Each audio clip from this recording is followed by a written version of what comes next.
Continuing to monitor the flooding threat with a band of very heavy rainfall that is sweeping through the area at this point. So flood advisories are in place across much of northern Illinois until 8 o'clock for just about all of Winnebago County, most of Boone, most of Ogle.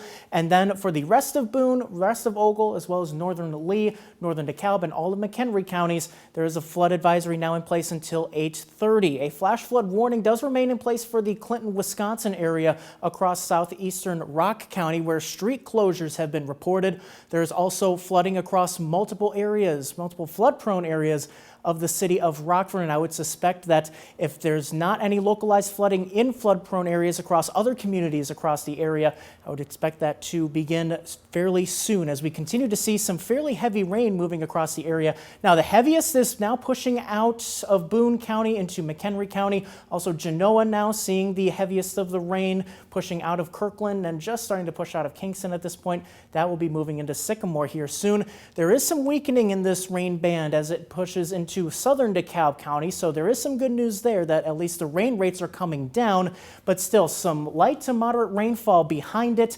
However, thankfully, behind it, there is a little bit of a break coming in. The Galena area starting to see some drier conditions, and as we put future track into motion, now it's not going to get the exact radar picture just right, but in terms of the timing, watching the back edge of this, it's going to take its time. Probably not reaching the Rockford area until about 9 o'clock, maybe a little bit sooner than that, maybe between 8 and 9 o'clock, and then pushing out after 10.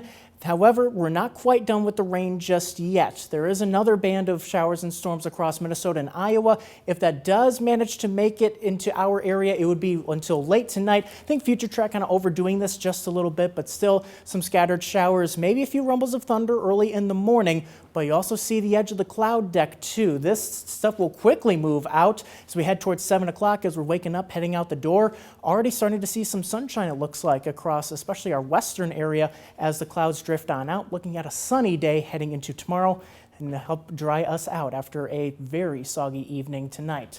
As we head into tomorrow, temperatures starting out in the middle 60s, but warming up especially very quickly once we get into that sunshine, warming up into the middle 80s as we head towards the afternoon hours.